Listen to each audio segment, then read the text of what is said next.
Republicans are cowards. Elected Republicans are cowards. We've known for a long time, there's been all kinds of reporting over the years that they agree with the vast majority of Americans. They agree with Democrats that Donald Trump is a danger to democracy. He's a danger to the safety and security of the United States and her people. He's a danger to them.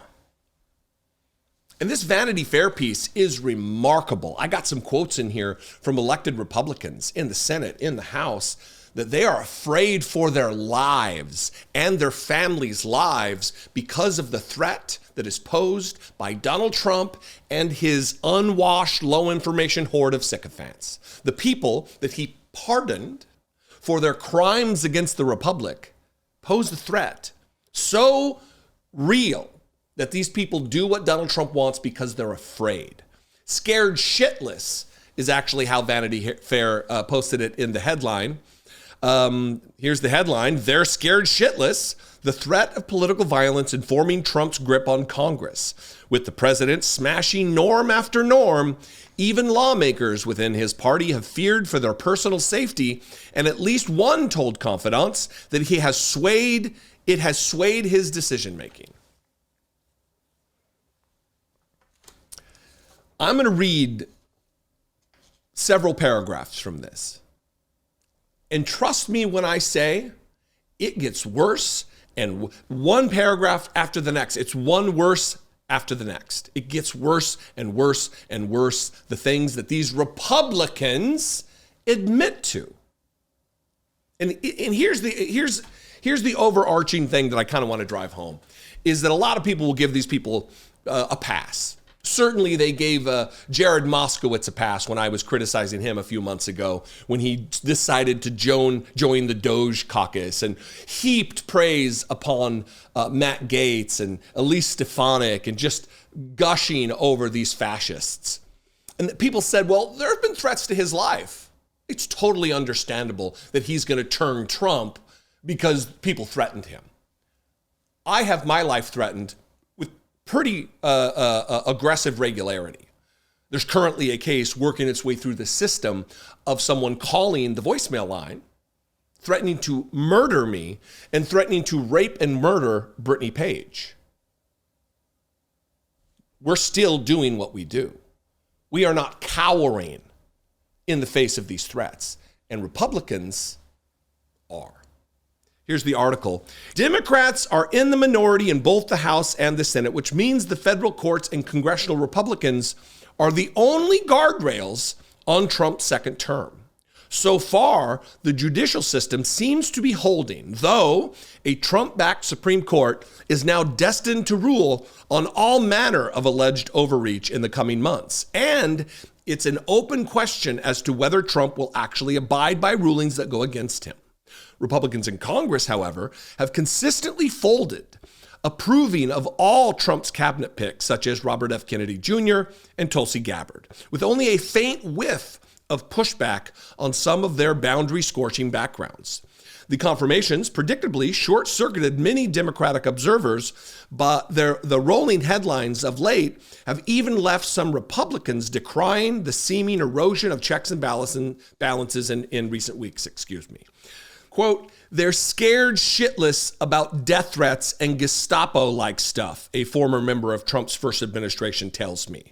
According to one source with direct knowledge of the events, North Carolina Senator Tom Tillis told people that the FBI warned him about, quote, credible death threats when he was considering voting against Pete Hegseth's nomination for defense secretary. Tillis ultimately provided the crucial 50th vote to confirm the former Fox and Friends host to lead the Pentagon. According to the source, Tillis has said that if people want to understand Trump, they should read the book from 2006, Snakes in Suits, When Psychopaths Go to Work. When asked for comment for this story, a spokesperson for Tillis said that it was false and that the senator had recommended the book in that capacity. The FBI said it had no comment. January 6th further catalyzed GOP fear over the Trump-inspired violence. Mitt Romney told his biographer, McKay Coppins, that an undercurrent of anxiety thwarted Republican efforts to formally punish Trump for his role in inciting the riot. Quote, one Republican congressman confided to Romney that he wanted to vote for Trump's second impeachment, but chose not to out of fear for his family's safety. Coppins wrote in his book, quote, when one senator, a member of leadership, said he was leaning toward voting to convict, the others urged him to reconsider. You can't do that, Romney recalled someone saying. Think of your personal safety, said another. Think of your children. The senator eventually decided they were right. Former Wyoming representative and prominent anti-Trump Republican Liz Cheney told CNN that House GOP members confided to her that they were afraid for their own safety, afraid in some instances for their lives. Representative Jason Crow of Colorado told NBC News after January 6th, I had a lot of conversations with my Republican colleagues that night, and a couple of them broke down in tears, saying that they are afraid for their lives if they vote for this impeachment. Republican Peter Meyer, then a Michigan representative, told the Atlantic writer Tim Alberta in 2021 that one colleague seemed to nearly have a nervous breakdown over fears of being harmed by MAGA supporters if he were to vote to certify the 2020 election results. Quote, he asked his new colleague if he was okay, Alberta reported. The member responded that he was not, that no matter his belief in the legitimacy of the election, he could no longer vote to certify the results because he feared for his family's safety. Remember, this wasn't a hypothetical. You were casting that vote after seeing with your own two eyes what some of these people are capable of, Meyer says.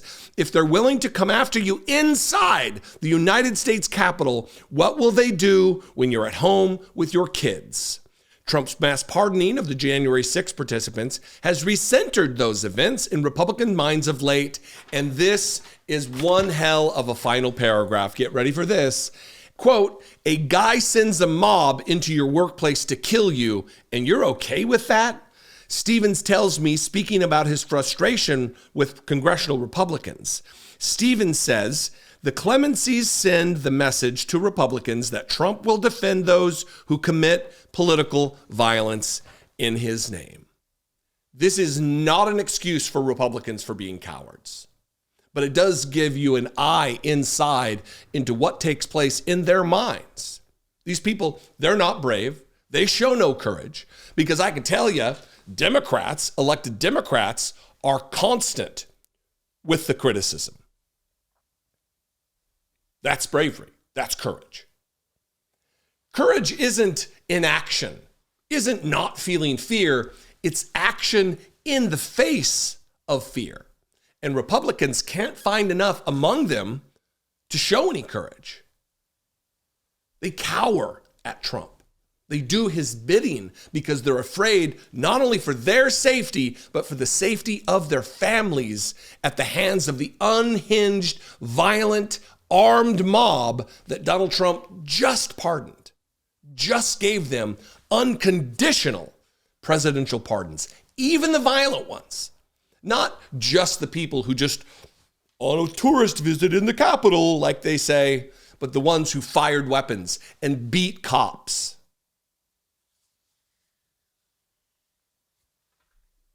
Where is a resistance party? Where is an opposition party? Elected Democrats need to do more because you can't rely upon the cowards in the Republican Party to stand up against their dear leader, against the cult leader. Read this article. I'll link it below. Read every single word of it. This is going to be prescient. We're going to be looking into the future to see what is coming. This is coming. Violence from Donald Trump supporters, unlike any we've seen in the past. What do you think? You can comment below. I invite you to this conversation. You can call the voicemail line 714-576-4054. Of course, you can email me as always daily at dollemore.com. I'd love to hear from you. And if you appreciate what I do enough to support it financially, click the join button below for $1.99. You can do just that, become a channel member, or you can go over to Patreon, same deal, $2 a month. Patreon.com/IDoubtIt podcast. I'm on the social media just about everywhere. I'd love to see you there, at Dollemore. And I will see you next time. Be genuine. Take care of one another.